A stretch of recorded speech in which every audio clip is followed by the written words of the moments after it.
Film की शुरुआत होती है पुलिस स्टेशन से, जहां लक्ष्मी नाम की लड़की को दिखाया जाता है जो नक्सलवादी होती है, और एक पाजी नाम के ऑफिसर को दिखाया जाता है। उन दोनों की बातों से पता चलता है कि लक्ष्मी वहां के सरकार और पुलिस वालों से निराश थी और उनसे आजादी चाहती है। इतने में नशे से धुत सीनियर ऑफिसर आता है और लक्ष्मी से बदतमीजी करने लग जाता है। फिर पाजी रोकने की कोशिश करते हैं तो ऑफिसर उन्हें ही मारने लग जाता है, और ये सब एक नेता की मौजूदगी में हो रहा होता है। तभी लक्ष्मी के बाकी साथी पुलिस स्टेशन पर हमला कर देते हैं और लक्ष्मी को छुड़ा लेते हैं। जाने से पहले लक्ष्मी बड़ी ही बेरहमी से नेता का गला काट के अलग कर देती है, जिसने उसको बंदी बनाया था। पर लक्ष्मी पाजी को नहीं मारती है, बल्कि उसके हाथ में एक बम पकड़ा देती है और कहती है, जब तुम्हारे ऊपर अत्याचार बढ़ने लगे तब इसका इस्तेमाल कर लेना। अब यहाँ से कहानी 13 साल आगे बढ़ती है, जहाँ गोपाल नाम के ऑफिसर को दिखाया जाता है जो रासलीला करने में व्यस्त होते हैं और पाजी कमरे के बाहर पहरा दे रहे होते हैं। तभी वहाँ पर एक आदमी आता है जो मुंबई में भाव नाम से जाना जाता है। वो गुंडई करने और ड्रग्स बेचने का काम करते थे। उन्हें पता चलता है कि गोपाल उनके विरोधी के साथ मिलकर ड्रग्स का काम कर रहा है। उनके ड्रग्स को बाहर से इंडिया लाने में मदद करता है, तो भाव उसको जान से मारने के लिए आए हुए होते हैं।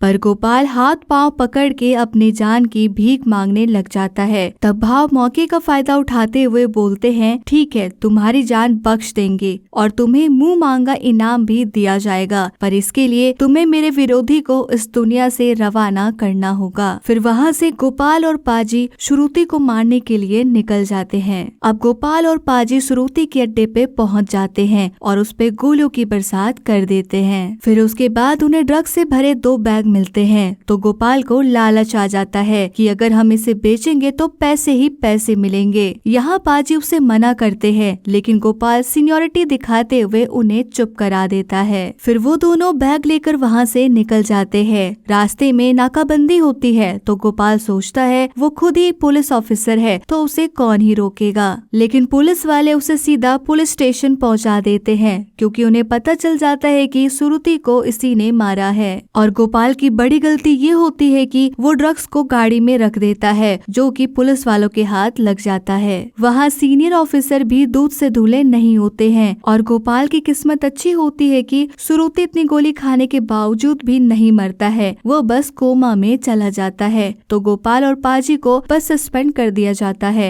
इसके बाद गोपाल और पाजी को पता चलता है कि एरिया में एक नई ऑफिसर आई है जो उन्हें सस्पेंड होने से बचा सकती है, तो वो लोग उनके पास पहुंच जाते हैं। पम्मी मैडम का नेचर एकदम धाकड़ टाइप का होता है, तो वो बोलती है तुम्हारा काम हो जाएगा, लेकिन 2 करोड़ रुपए लगेंगे। अब वो लोग टेंशन में आ जाते हैं कि इतने पैसे कहाँ से लाएंगे। पाजी गोपाल से मदद मांगते हैं, लेकिन गोपाल मतलबी इंसान होता है, तो वो साफ मना कर देता है और कहता है अगर आपके पास पैसे नहीं है तो जा करके मर जाओ। इसके बाद उन दोनों में बहस हो जाती है और उनके रास्ते अलग अलग हो जाते हैं। इसके बाद पाजी के सोसाइटी में खबर फैल गई होती है कि उनकी नौकरी जाने वाली है, उन्हें सस्पेंड कर दिया गया है, जिस वजह से पाजी बहुत ही परेशान हो जाते हैं और वो लक्ष्मी का दिया हुआ बॉम्ब लेकर खुद को मारने की कोशिश करते हैं। वहीं गोपाल को भनक लगती है कि एटीएम वैन जो पैसे पहुंचाने वाली होती है उसमें करोड़ों का पैसा होता है, अगर वो उसे चुरा ले तो माला माल हो जाएगा और नौकरी भी बच जाएगी। तो वो अपने जैसे भ्रष्ट लोगों के साथ मिलकर एटीएम वैन को लूटने के लिए निकल जाते हैं। फिर गोपाल और उसके आदमी पुलिस के ड्रेस पहने रोड के बीचों बीच बैरियर लगाकर खड़े हो जाते हैं और जैसे ही गाड़ी आती है उस पे हमला कर देते हैं। एटीएम गाड़ी में बैठे सिक्योरिटी गार्ड में से एक सिक्योरिटी गार्ड वहां से फरार हो जाता है और फिर बाकी गार्ड और पुलिस वाले में खूब गोलीबारी होती है, जिसमें सभी मारे जाते हैं, बस गोपाल बच जाता है। गोपाल पैसे से भरी वैन लेके वहाँ से निकल जाता है। तभी लवली और दानिश नाम के लड़का लड़की वैन ठोकर अपनी गाड़ी वैन में भिड़ाकर एक्सीडेंट कर देते हैं, जिस वजह से गोपाल बेहोश हो जाता है और उस वैन को अपने कब्जे में ले लेते हैं। अब यहाँ पर कहानी फ्लैशबैक में जाती है, जहाँ हम देखते हैं अपने प्लान को कामयाब बनाने से पहले गोपाल भाव के पास गया होता है, क्योंकि जो प्लान उसका था उसके लिए उसे हथियार चाहिए थे, जिसके लिए वो भाव की मदद चाहता था। तभी हम वहाँ लवली को देखते हैं और यहाँ पता चलता है कि वो भाव की बेटी है। लवली किसी पार्टी में जा रही थी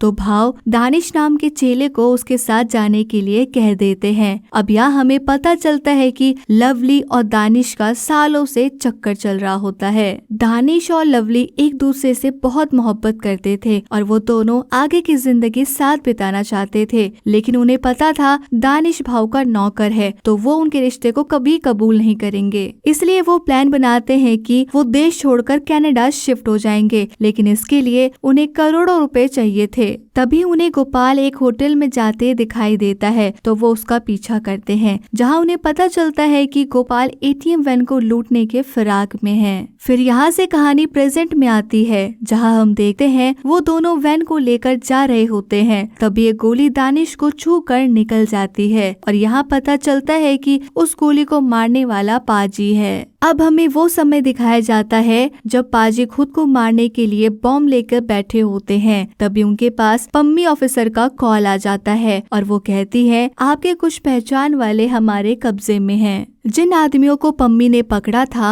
वो गैर कानूनी तरीके से हथियार बनाते थे, जिसे पुलिस वाले फर्जी एनकाउंटर के लिए इस्तेमाल करते थे, तो इसलिए पाजी उन लोगों को जानते थे। वो लोग खुद को बचाने के लिए पम्मी के सामने पैसे देने की बात करते हैं, पर पम्मी लाख 2 लाख में मानने वाली नहीं थी। उनकी भूख करोड़ों से ही मिट सकती थी। तभी उन आदमियों में से एक आदमी कहता है मैं करोड़ों रुपए का इंतजाम कर सकता हूँ। वो बताता है उसका दोस्त एटीएम वैन के सिक्योरिटी के लिए काम करता है, तो उसकी मदद से हम एटीएम को लूट सकते हैं। वो दोस्त उनका वही था जो सिक्योरिटी गार्ड भाग गया था जब गोपाल ने वैन पर हमला किया था, जिसका नाम गणेश होता है। तो अब यहाँ से समझ आता है कि पम्मी पाजी को भी अपने प्लान में शामिल कर लेती है, पैसों का लालच देकर। पाजी इस प्लान में शामिल हो जाते हैं क्योंकि उन्हें पैसे की जरूरत होती है। तो अब यहाँ पर ये बात समझ आती है ये लोग भी पैसों के चक्कर में उस वैन को लूट रहे हैं जिसे गोपाल लूटना चाहता था।